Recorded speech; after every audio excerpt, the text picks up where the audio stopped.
What's up, everybody? My name is Mel, and welcome to Rejection is a Bitch podcast.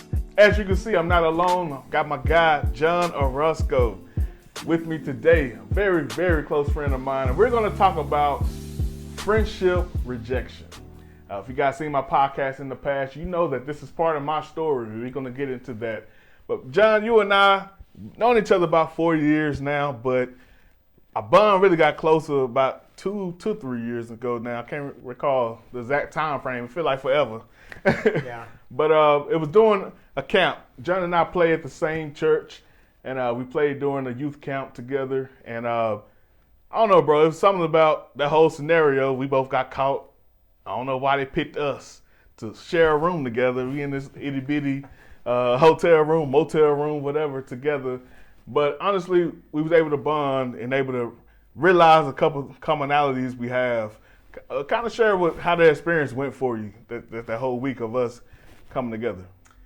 That week was kind of crazy because it was kind of our first camp doing it for the church, because they had done them in the past, but it was just kind of our first going into it, and it was just crazy. It was literally I remember it starting off just pouring down rain. Yeah. Just how nuts it was. Right. Just to kind of get everything going. And it was a little bit tiring, and everything was kind of new. But I think that was kind of part of what the situation was, because we were in such a kind of a newer environment. Yeah. We were with. I've been playing music at camps before, but it's just newer people. There's a lot of that because it was the first camp. We were in just a slightly different environment. It's been a long time since I've been in a youth camp. You know what I mean? Yep. Since I don't know, since college is when I started playing stuff like that. And so, but I think that's kind of part of what allowed us to kind of that connection, is that it was just because everything was new. I think we were just slightly more open to opportunities to talk and make new friends. Right. So true. And it came so organically. I'm gonna be honest, going into that, I'm kind of a closed off private guy, and it's based on a lot of history I've had with friends, with friendships. My family, we moved a lot, and with that, it brought a lot of trepidation with me with meeting friends, thinking that they will eventually let me down. And so here I am, a 30-some-year-old man, or certain elements of that still taking effect on me. So I wouldn't say I was closed off to you initially, but that week really brought us closer and really allowed me to let my walls down a little bit. I really value, the guy that you are, and I want to bring you on today because I see how you are amongst not just me, but multiple people that we're around and just anybody you meet in contact. You're the type of guy who never meets a stranger. You're always looking. Yeah. You're always looking forward to, bringing the levity in any situation. And it seems like you're not really concerned about the rejection. So that's definitely my speculation. But kind of tell the people, how do you go into a relationship or go into meeting people overall? I don't know. I think there are certain expectations when you talk about rejection in particular. I think there is a lot of fear around that, right? When you do go into these things, and you don't know what people are going to think about you, and I think that's actually kind of a really common thing that does occur for not just people, or not just in relationships, but just in general, as you go about your day-to-day life. What I mean? It's just am I? I hear people talk about all the time. It's just are they're acutely aware of how fast their windshield wipers are going compared to everyone else's. You know what I mean? It's this really distinct, I want to kind of follow in that social norm, right? I don't want to ruffle feathers if I don't have to, that kind of thing. I'm that guy. I wouldn't say don't want to ruffle feathers, but I do notice if my windshield wiper's going faster than other people. For some reason, I think about it. I'm that's too much. I'm gonna pull it back just a little bit. Yeah. Oh, good. Yeah. Yeah. See, and I guess in that sense, I'll usually just turn mine full blast. You know what I mean? Every time, and just kind of let it go. And not because I'm kind of thinking how to put it. There's a sense of essentially me not necessarily caring whether or not I am accepted by strangers. right? And so when you think about like you said like earlier, I don't necessarily, I've never met a stranger kind of thing. Well, it's just the idea is that obviously I have met strangers, but really it's just this. I just have a willingness to just not necessarily see them in a light of somebody that I would necessarily need to impress, right, or conform to. There's obvious things, like I'm not an absolute insane person, you know what I mean, right. that meets a new person is just like, a total jerk or anything like that. Like I try not to be, like obviously I try and understand where they're at, you know what I mean, and not go too far into into something like that. Like, but for the most part, yeah, like I think it really just kind of comes with that. Like I'm not necessarily afraid of people rejecting me, I guess. Yeah. I'm not sure really where like it comes from. I know that like a lot of because there's this idea of like nature versus nurture kind of thing, right?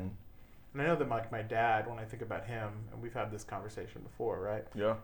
Literally. So he was always very kind of a charismatic guy. You know what I mean? Yeah. He was always out there. We would have these family reunions. He was the oldest of all of his brothers and sisters, right?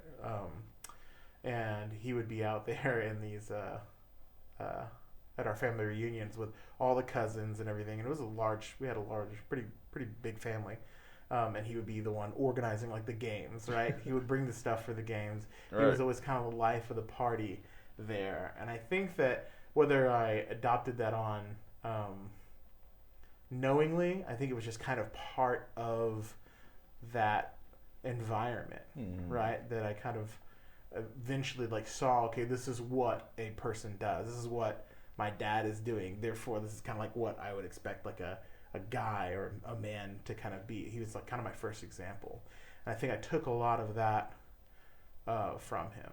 I mean, yeah, it definitely makes sense. And I have this theory, and I think I may have picked it up somewhere, that most children, get their confidence, from their father, And when you think about some of the most people that are insecure, whether it be in a large group or meeting others or any avenue in their life, and they lacking confidence, you can kind of tie it to the relationship they have with their father. When you hear that, what comes up for you?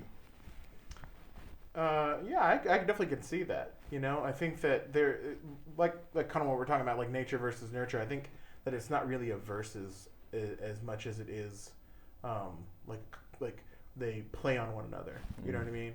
And there's all kinds of theories in like genetics. I don't know. I'm not a geneticist, but I know that they talk about like how, if you're predisposed to a certain genetic formation, some people that are in X environment may be more likely for that to activate in their lives than people that are in Y environment. You know what I mean? And so I think that like your parents especially are in those formative years such a integral part of like everything you do. Like I think about like my kids, right?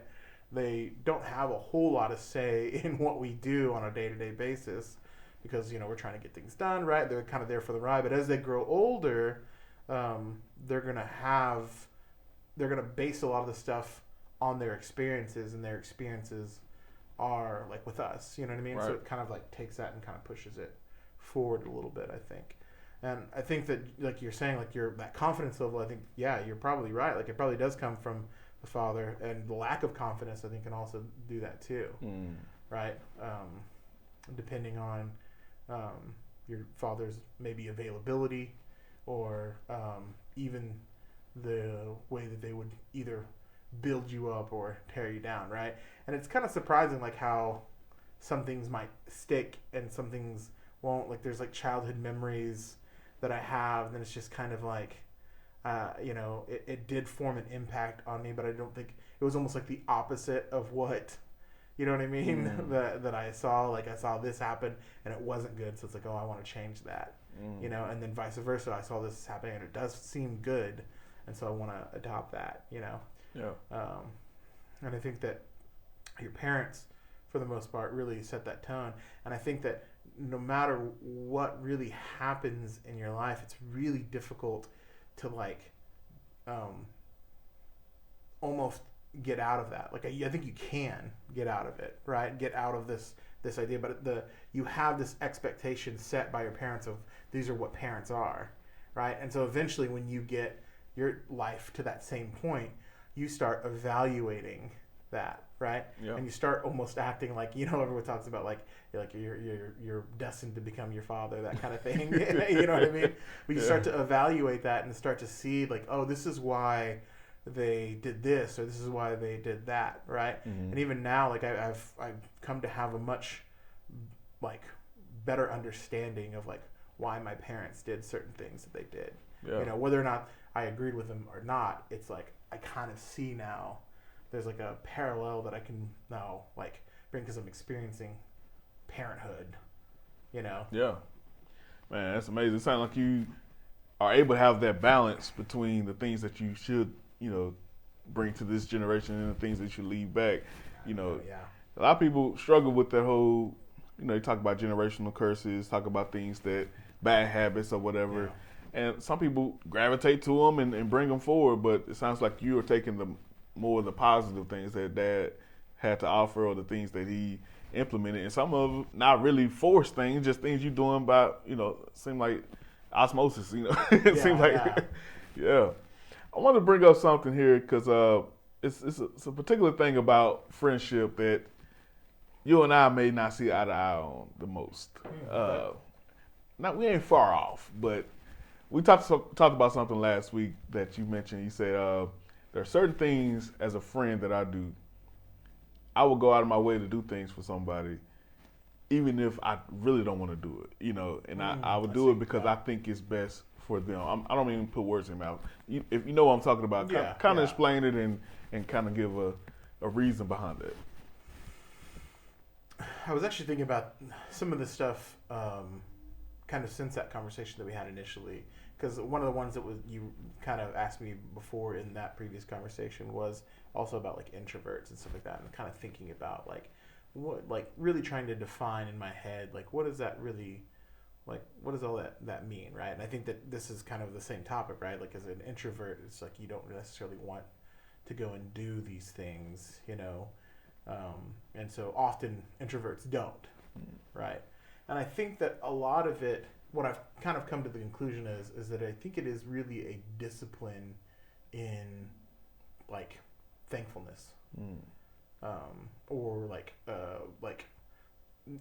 gratitude, which would be kind of the opposite of I don't know, like what's the word I'm looking for? Selfishness. Like, selfishness, yeah, right, or something like that, right? And I think kind of that's where it comes from, right? Because I think gratitude is something that is really, and thankfulness in general. I think gratitude maybe is a better word for it, but that is something that's kind of difficult to be disciplined in. I feel like a lot of people think that gratitude is something that kind of like that kind of comes and goes, right? Oh, I'm thankful for this good thing that happened, right? Right.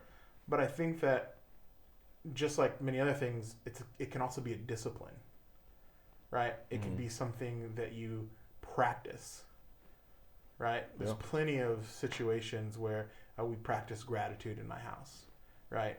And sometimes I need it for sure, and sometimes my wife needs it, right? But we'll go and do or see something, and we kind of come back to our house, and we're just like, oh, why can't we get this, or why can't we do this, or why aren't we going here, or whatever? Like, how come we don't get to go on vacation right now at this? You know what I mean? That kind of thing, right? And to kind of stop and remind ourselves and practice gratitude in those situations, right? And I think that with friendships, it's kind of a very similar process for me anyways, right? Because I'm talking about like parents and things like that, and thinking about like what that ends up doing to like your kids, because I do have 3 kids, right? Right. It's them understanding or seeing me do something that maybe is not necessarily something that I want to do, right? And that I am practicing gratitude. Like, I'm thankful that I have this person in my life, right? I am thankful to be a part of this situation, right? And so sometimes I'll do things. Now, I think there is obviously a line, right? So like there's gratitude to show somebody that you're thankful and participate in something that you may not necessarily want to. But I think the line goes where you start to, where it becomes a hindrance. Yeah. Right? Because there is, I think, courage in both saying yes and saying no at the right times. Yeah. Right? Like there's a courage in gratitude of doing something that you feel like you don't want to do, but you think or you assume that it's the right thing, right? An example would be one of the camp that we're at, you know? Mm-hmm. There was some stuff in there like that would help like kids, right? They wanted me to get involved in a certain activity, right? and it was fine, right? Right. And the thing is that I kind of didn't necessarily want to do it, right? But I thought to myself, well, I can help right now, Mm-hmm. right? And I am thankful to be here, and I'm thankful to do these things, and I think I can show my thankfulness to these people by participating and like kind of helping out, right? And I think that it does more than just like show that I'm good or show that I'm like that's not necessarily why I'm doing it. Part of it is I'm doing it is because I one, it's for my kids, right? Two, I think it also lends itself to my belief system, right? Of not necessarily being my own creature, right? I do believe in God, and Right. I'm a man of faith, and I think you are too, right? Mm-hmm. And I think that faith also is like this idea of courage, but in truth, Yeah. right? Not necessarily gratitude, right? Faith a lot of times is espoused to be like believing in something that has no evidence. Yeah. And I think that that's actually inaccurate. I think that it's actually believing in a truth and its logical like conclusion almost, right? But having courage in that belief to kind of like this is what I think this means, right? And so I think that's really where faith comes into place. Everything else, if it's a fact and you believe that fact, then you're just believing it, right? But faith is when it's like, okay, I take that fact and I bring it out to a conclusion, right? And I think that's really where that is. And that requires courage too, because you could be wrong. Yeah. Right? For sure. And so when I think about some of that kind of stuff, like, you know, if people will sometimes ask me to participate in something, I have to find the courage or the strength, you know, to do that, right? Yeah. Because when I do that, it does deepen that relationship. It shows that I'm willing to part with myself, right? To give part of myself up, part of my time, part of my money, you know, part of my house, part of whatever, you know what I mean? And it shows them that I'm willing to do that. And I think that's kind of very like essence of like friendship. I think we talked about before it being at a surface level, right? Yeah. But then going into a much deeper, much more meaningful, and much more rich friendship. And I think that's really how you do that. Yeah. Right? Is through gratitude, right? Understanding that I appreciate this person and I can show them that I appreciate them, not through necessarily even, because words are cheap, right? I can say, I really appreciate you. Right. You know what I mean? I can say, I can even like buy you gifts or something, you know what I mean? Which is like kind of I think is kind of a surface level thing, because it really doesn't require, I mean, money, it does require money, which is a little bit deeper. Like I'm not going to give gifts to just everybody, you know what I mean? Yeah. And so it is kind of that first step, right? Because it is a sacrifice of money, but sometimes people have extra money, right? But I think that time and like effort is not something that people have extra of. Yeah. You know what I mean? We all get the same amount of it. And a lot of the times whenever you are met with something, it's like, I don't know if I really feel like doing that. It may not even be in my best interest, you know, but I can invest that. I can move things around. I can shift it. And I can invest in that friendship, so to speak, you know what I mean? Yeah, absolutely. And just going back to your example that you just made at the camp, that's why I say that we're just a little bit different on it. Yeah, sure. Because I was presented with the same opportunity. You know, I think it was 4 of the 5 days that we were asked, and maybe I did it 4. Yeah. I mean, I did it 3, and you did it 4, all 4. And the last day, I said no. and that's because I really didn't want to, Yeah. you know. And I think I've gotten to a point in my life that I used to be the guy who did everything for everybody and never chose myself, you know, and never had anyone, you know, replenishing me with what was needed. And I really do believe now I'm deciding or choosing to find moments when I just need to do what's best for me, not from a place of selfishness, but from a place of I have to have something to give, you know, in order to, you know, be my best or in order to give people what's best. I know if I would have did that day, I would have had an attitude, you know. So I know, you know, it's not going to do anybody any good for a male to have an attitude in front of everybody. Yeah. But I think where we are the same, and I think where people really appreciate us is that whichever route we decide, whether it be your route of helping or my route of saying no, I think people know we both are genuine in what we're doing. Like, because just the way you just broke it down, you helping from that genuine place. Like once you get up there, you're not regretfully doing it. You know, like you're really happy and you see the benefits that it, you know, has and you taking place. For me, people never come back and say, Jamel, you're just such a standoff, you know, solo guy. You never think about nobody else. People actually, they laugh because, you know, in the church environment, people rarely say no.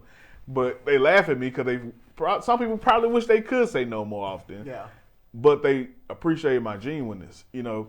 So that's how I think we're a little bit different, but I think the same as well. Yeah, and I don't think that there is like, you know, because I'm definitely not going to say yes to everything, right? Right. But I do think that there's value in, and this kind of sounds strange, but I do think that there is value in like in challenge, right? In suffering or in like struggle or, you know, kind of overcoming, like and it could be like something simple, small, right? Because essentially that's how learning is done, right? That's how growth is developed, right? Is by taking something that is uncomfortable and like surpassing that. Right? So you think about like school even, it's like problems. Yeah. Right? They literally call them problems on a test, right? And the idea is that you're kind of overcome that. And so you're growing in your knowledge because, you know, you realize that was right or that was wrong or whatever. And so you can kind of grow in that.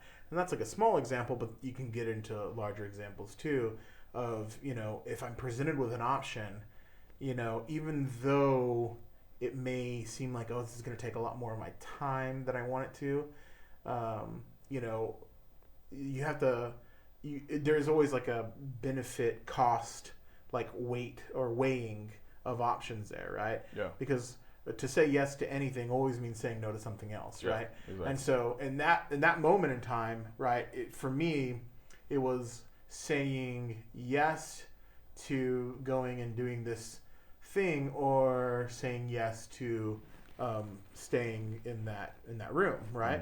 And there could have been benefits either way, right? We could have had like great conversation. Right. We could have like, you know, talked to other people in that room, like you never know. And then this one was out. So that one there was kind of even. And so often when it's even like that, I find that if you take the harder path, then that's often either more rewarding, not necessarily in that you get recognized, but more rewarding in your development and your growth of both not only of yourself, right, and your understanding and like being able to do something, but also like the people that you participate with it see you in kind of maybe not necessarily a brand new light, but they kind of see you like, oh, he's like, he is participating, right? He's doing X or Y, right? Because I knew that both of my kids were in that camp, right? I knew they would see me up there, and I wasn't, you know, we talk about like a worship environment. I wasn't playing any musical like guitar or anything. I was on shaker, right. You know what I mean? And it wasn't like anything that was like a big deal, right? And not that like being on shaker is bad. It's just like it was just a different. Like I don't ever play shaker, you know what I mean? Yeah. And it's just kind of like, but it was still kind of fun and to be there and to do that and actually like get used to the shaker and like, you know what I mean? And like coming up with ideas, and now it's somewhat of a just kind of a memory that I have, but also I hope that some way in some capacity deepened my relationship with those people and my sons that did see me participate in that, right? Yeah. Even if it's a small amount, they kind of all add up, right? Yeah. And so that's kind of when I see some of those things, right? But of course, there's other situations where it's like, you are being asked a lot, and it's like, well, can I participate? Like, yes, it will deepen my relationship with this person. However, I'm forsaking, my like wife or like my kids or like my actual responsibilities that I've already taken on, that kind of thing, right? And then at that point, I think, okay, that's a no, right? Because sometimes that is still the harder path to go, right? Because you're in a position where you're with somebody and it's really uncomfortable to say no to them. It'd be easier to just say yes, but that there's all this other stuff that is, behind you and responsibilities that you've agreed to, that if you say yes to this, you're saying no to those things already, and that there could be damage done there, right? And so I think that's kind of like, although it's an obvious no for me, I think the harder thing to do is to resist that and say yes to this. Yeah. Right. And so I think that's kind of where that comes from. I find that having courage to take the harder path, for the most part, is almost, I don't even know if I want to say almost. It is beneficial a lot of the times, but you do have to be smart about it, right? Yeah.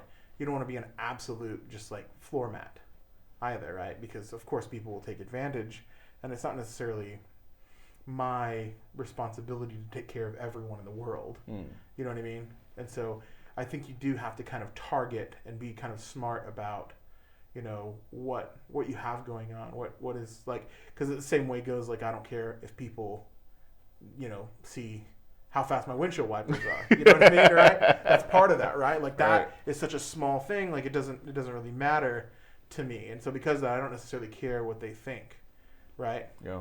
And so in that, it's just kind of like not really an issue. And it's about being genuine and understanding and practicing gratefulness. Yeah. Absolutely. And to me, the thing that sticks out the most out of everything you said, which was great, was the impact that it potentially has on your kids. When you see the fact that you telling them, hey, I need you participating, buddy. You can't say that if you're not. But that's true. But them seeing you, True. I think you said one of your kids probably didn't have the best of times, but I'm sure it meant something for them to see Dad up there. And that takes me to the next thing I want to talk about. And maybe I'll have that same thoughts once I have kids. And, of course I don't. And speaking of that, I just want to go down the path of how much you are there for me, in my roughest of times. I haven't shared this with the YouTube or any, not all my social medias I've shared this with, but my wife Vera and I has recently had a miscarriage after her being pregnant for about 9 weeks. And my boy John was there for me 2 Tuesdays in a row. He was there for me. The first one, I mentioned it to you after our Tuesday gig, and you consoled me, you was there for me, loved on me, but you said, to name the child, and that's something we hadn't even thought about prior to you mentioning that. So we went home the same night and we did. She had the procedure the next day.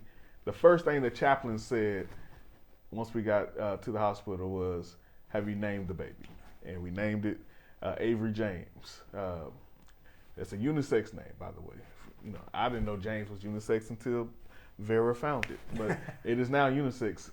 But we named it Avery James, and the nurse and everybody had a great baby shower for her. So that was tough. But the next week, the following Tuesday, of course, my wife Vera, she went through everything physically and emotionally. Of course, it hits women way harder, being that they are experiencing everything. She had a tough week. This camp we were just talking about, I was at the camp all day long, and we got a new pup as well. So she was with the pup all day, dealing with all the emotions she's going through. And who's the closest person to her? Me. So I got the brunt of a lot of her negative emotions. And I told John about it, like, bro, something's going on. And showed him a couple text messages of, the anger that's being let out.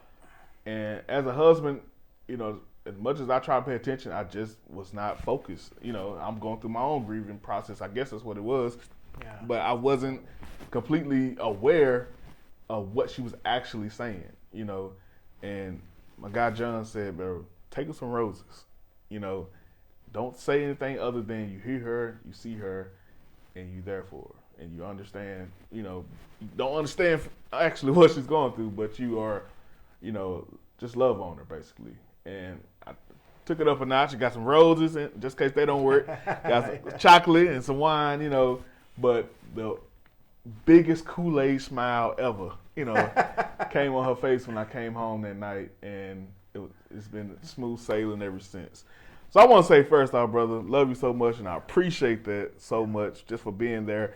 Been countless amount of other times you have been there for us. I just want to ask you, like, when tough times come for your friends, like, what goes over you? What type of thoughts do you have, and what makes you respond the way you do? Yeah, I feel like, and this, talking about parents, I feel like I get this sometimes from my mom. Like, she was a very empathetic person, and I think that really does affect me. Like the empathy, right? Which is different than sympathy. We've had this conversation too, right? Yep. Sympathy, like, I feel sorry for you, versus empathy, which is more along the lines of just like, I can see how you would feel that way, right? Yep. Trying to shift your perspective into something, the thing that they're going through. And even now, like, even like movies sometimes, like I'll watch a movie, I'm just like, dadgummit. You know what I mean? Like, I don't think, maybe, I don't know necessarily where it comes from, but I do think that just for some reason I am an empathetic person. So part of it also might just be that because I've had just a large amount of like customer service training, right? Which really does focus a lot on empathy, right? So that's been kind of drilled into my persons too, right? So, so a lot of times when I see stuff like that, the two things that I try to remember is one, that often people just need to know that you're listening, right? Especially if they're going through like something like really, really big, even not even really big, even if it's just like a frustration or just like something small, right? Just being able to just listen and not just listen because I feel like a lot of, especially guys, they listen with the intent to like fix it, right? Yeah. Like you hear it, it's like, okay, well, this is what we can do do this and that, and that's not necessarily the solution that people are always looking for, right? Even like guys are that way too, right? Like if you're experiencing like you're experiencing something frustrating, sometimes you do just kind of want to just maybe talk it out, or you don't necessarily need your friend to help you solve it. Right. You know what I mean? As much as you do just need to have them just hear what you have to say. Because I do think there's value in just like listening to what you're saying, because then it helps, I think, people process. Yeah. Some people process better internally, some externally, right? But anyways, so that's kind of the first thing, right? It's just like people just wanting to be heard. So I think that it goes a long way to listen to them with the specific intention of listening to them and then telling them that you do hear them, right? And then the other thing is that a lot of the times talking about like solving issues, it's not really, one of the things like customer service kind of drilled into me was this idea that at the root of every complaint is a question, right? At the root of every, like, this person has a problem, there's a question that essentially they're asking themselves. And the idea is that if you can address that question specifically, then a lot of the times it will allow them or you, depending on the situation, to kind of start to form a solution, right? So it's just like if, in that instance that you gave, the question that was in those texts that I saw, right, where it was that, like, do you understand? You know what I mean? Yeah. I could have been wrong on that question for sure, but that's what it felt like, right? Yeah. That's what And it so, was. Yeah, and so the idea is that once, and it makes sense to me just because I think that a lot of times it's just people just really do want to be like heard, right? Mm-hmm. And so that's kind of the way that you can do that, right? By showing gratitude, right? Once again, and then doing a little sacrifice, which is not, going and buying flowers and the chocolates and stuff like that is not a huge sacrifice, but it is a sacrifice, right? Mm-hmm. It is the idea that you had to like stop somewhere, you were thinking about it, it was a planned event, right? It's not so much the flowers themselves, but rather the fact that you like went and you got them. Right. You know what I mean? That you took time to like think about the situation. Mm-hmm. And so anytime I have that with people, that's something that I try to think about is, how do I make them feel like what they're saying and their issue that they're having, that they're heard, right? But also, how do I help them address it, right? I'm not trying to solve your problem necessarily as much as like, maybe asking them a question, right, about certain things, or trying to figure out or help them like express it in a way that makes a little more sense. And sometimes people don't even want that, right? It just kind of depends on the severity of the issue, right, and what's going on. Sometimes all you can say is, I'm sorry. You know what I mean? Because there's no good question to really ask. You just kind of have to go through like a time of mourning something. Yeah.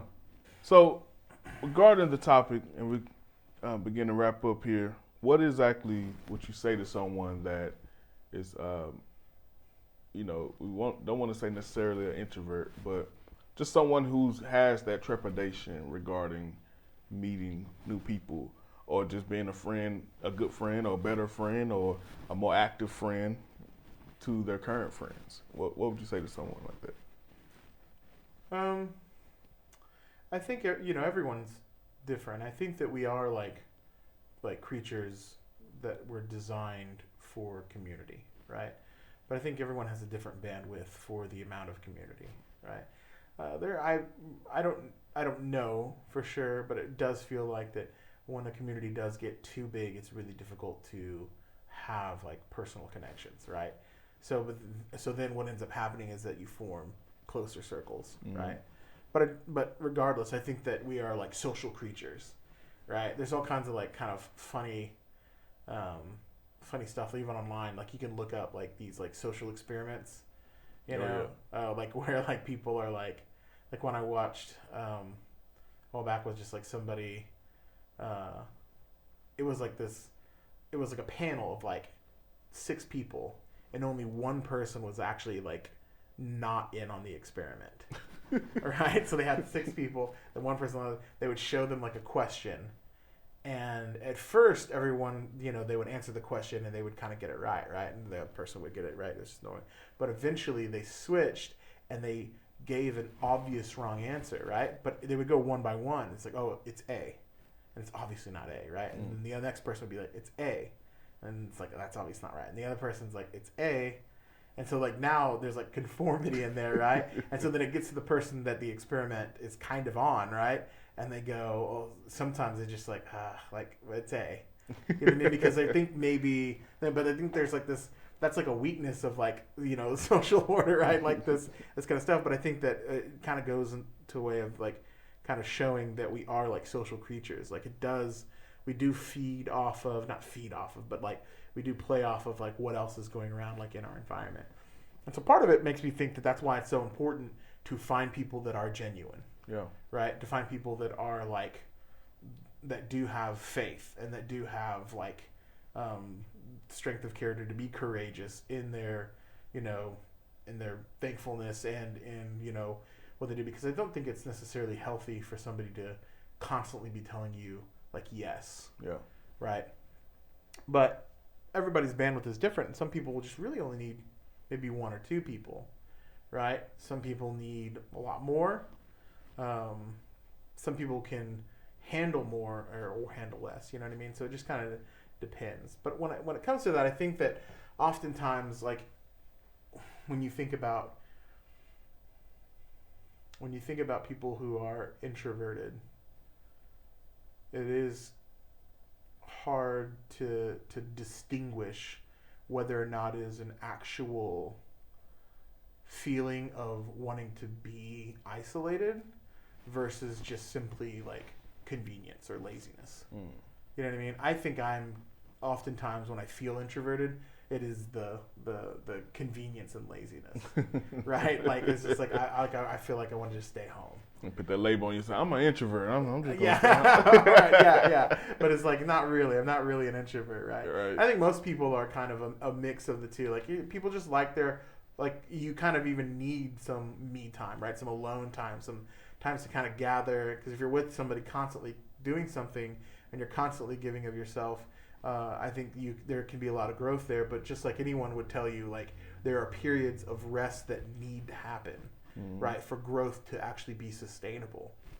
right? And so I think that's as important as like having friends and like going out and doing these social things, right? But I think sometimes looking at it objectively, and it's like, okay, is this something just because I'm tired?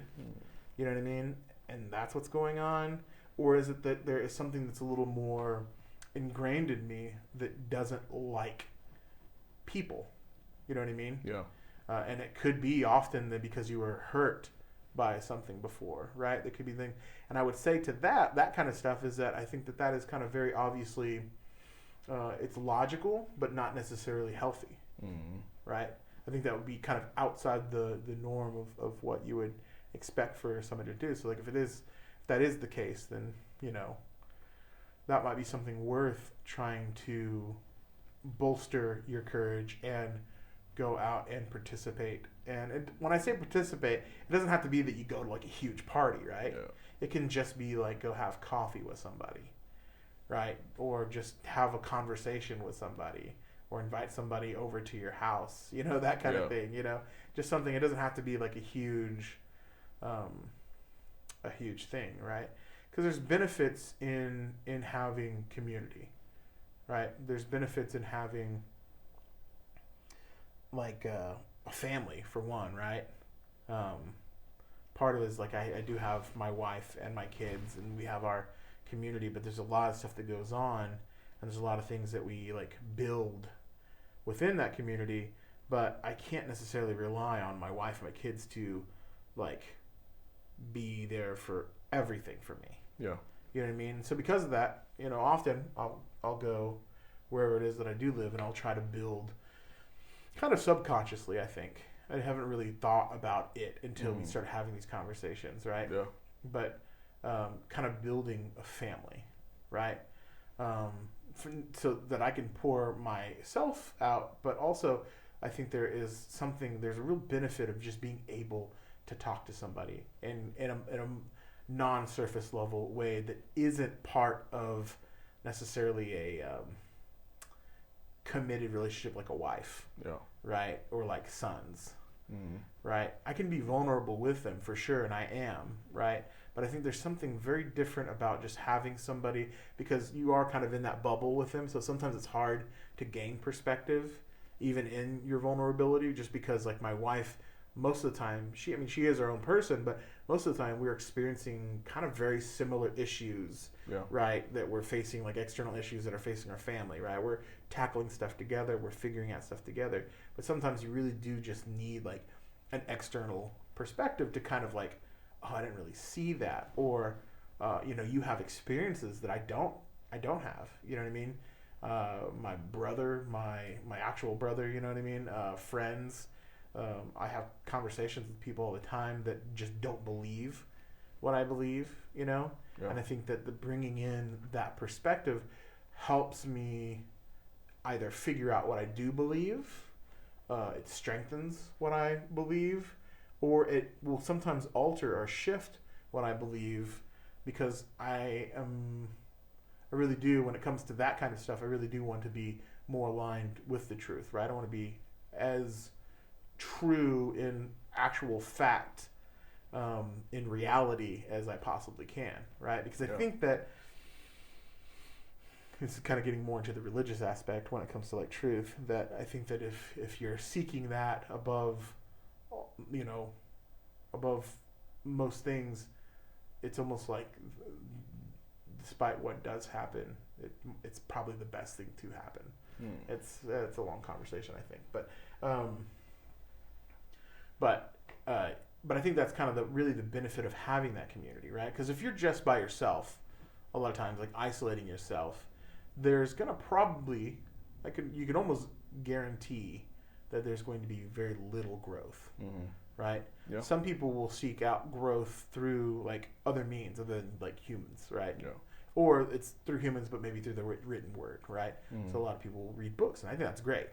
You know what I mean? Like, I do think that like reading is like a huge thing because you're gaining the perspective of somebody that you would maybe otherwise never have met, right? But I don't know necessarily if that's the only thing. That's like one avenue of it, right? Same way that I think that it's not like really necessarily great to just like only conversate with people that are around you, Yeah. right? Or only have conversations and never bother to like read or study anything else in the broader sense. You know what I mean? I think it's kind of all tied together. And so yeah, sometimes you just need somebody with an outside perspective, you know, to kind of help you inform a decision or to help you grow. Yeah, I agree. I mean, we all as humans have a propensity to create echo chambers, and then when you isolate yourself, you guess you got an echo seat or whatever, you know. Yeah, right. You know, we just really, honestly, and I've been guilty of that for sure. You know, definitely, you know, being more private of a person can turn to privacy. It's nothing wrong with privacy, but it can definitely turn to, you know, complete isolation. And I agree with you that we are, as humans and especially as believers, should have community. You know, we were born to have that community and born again to have community.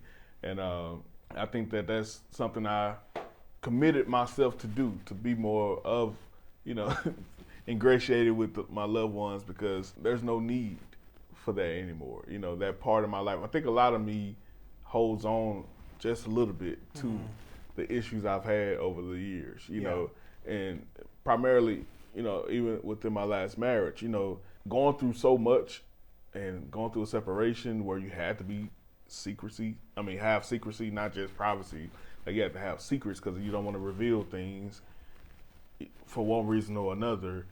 You know, you get used to that. You get accustomed to that. You get accustomed to being alone. You know, you get accustomed to a lot of stuff that is not healthy now. You know, now that you're in a better place, you know, it's nothing really healthy about that. So that's one element that I've recognized. And, you know, you got all these people, all these loved ones that in this new life, this fresh marriage I'm in, or just fresh life overall I'm a part of.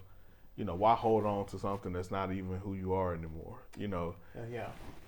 And it is kind of like, it's not something that happens like overnight, right? Like a lot of these things I've developed and had to kind of like think about for a long time, and it's the fact that we're started having these conversations maybe kind of start to try to define like what I think about some of this stuff, and it's not been kind of easy to do that, right? But you know, I have plenty of stories in my past where I've learned these lessons, right, by not being courageous, right, by choosing the easier road and end up kind of like blowing up in my face, kind of thing, right, and so it's been developed through like, and I'm certainly not perfect, you know what I mean? Like there's plenty of things that are wrong with me. If you ask any of my close friends, I'm sure you could think of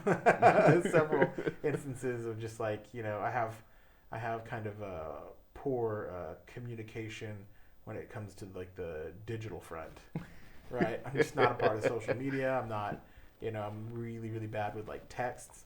I really do prefer to like speak to people, but I know every now and again I think about it, it's just like, man, I could just be so much better at that, and I think it could be something that would really impact my relationships if I was just better at doing that, right? And kind of that same sense of like, that's like a failing in my practice of gratitude, right? Because a lot of times when I'm kind of guilty of just being present in the specific moment, right? And you know, my wife will tell you that certainly an overused skill of mine, right? Because sometimes I'm kind of oblivious to like what's going on in the periphery, right? That I'm focused on like an individual, like talking to that person, and then I look up and it's like, oh my gosh, it's been an hour. You know what I mean? And I didn't even realize that, and and so I definitely have like lessons that I'm still like trying to learn and like work out.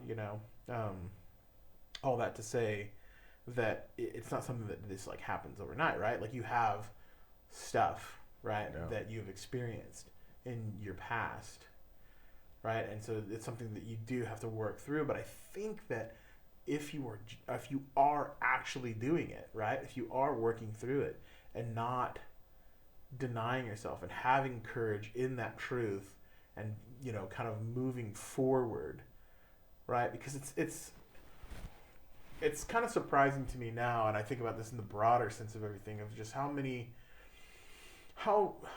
few people are willing to be like honest in an environment.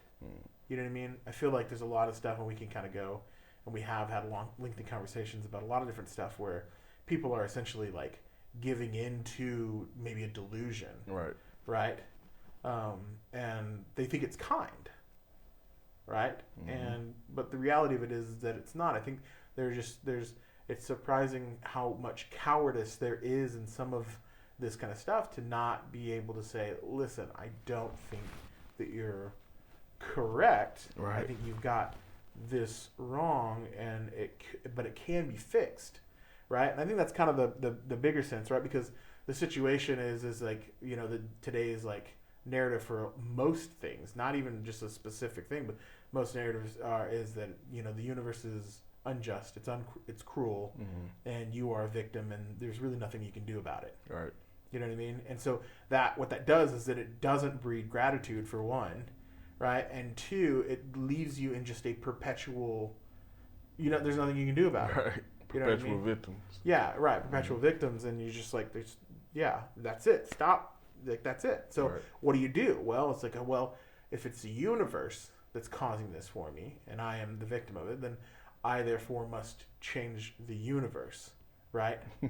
And so it's a logical like step if people are telling you that. But rather, if people were sometimes more courageous in this and say, no, what you're doing is incorrect, and that's actually why you're having these problems, right? Like you're not necessarily, and depression or something like that can happen for all sorts of reasons, right? But you may not necessarily be depressed because the universe did this to you, but rather because you're doing this, right?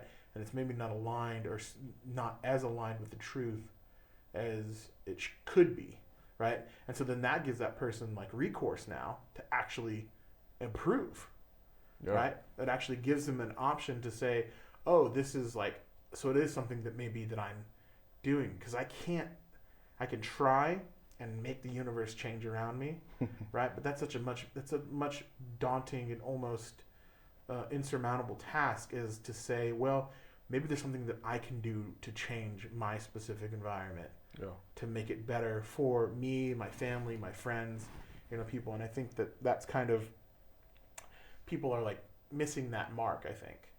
And I think like if you have issues, everyone has issues. I have issues. I have problems. Like you can tell just even by looking at me that there's things that are not necessarily right in my life, right?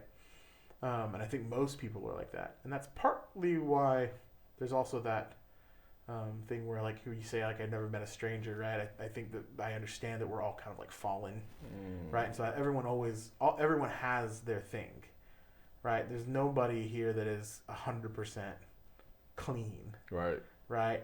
And I always say that's I think the great secret of the universe is that literally nobody knows what they're doing. You know what I mean? Like some people have certain things figured out, but for the most part, nobody really knows what's going on, right? Because you almost can't. You know what I mean? Like it's very difficult to like really try and hold the entirety of existence in your mind's eye. And so. So I think that like when you take it from the perspective of like I've got these problems, but I am moving forward. I am trying to fix them. I'm not celebrating them. I'm not like, wallowing in victimhood, so to speak, right? I am trying to push towards a resolution. And I think that's really honestly like not half the battle. I think that's the entire battle, right? Like, you know, you talk about stuff, it's like you want to be a better friend. The fact, or better at some of these things that you're talking about, right? And you know, with those things, there's tons of things that I want to be better at. And the fact that you are moving forward and trying to improve that by having conversation, by adopting ideas, maybe thinking them over. Does this seem true to me? Does this not seem true? How does this work practically? You know, any of that kind of thing. Then that's really what truth is about, right? Truth is a marker of progression, I think. Yeah. Right. So like it's, you know, because what's the point of truth, right? What is the point of it?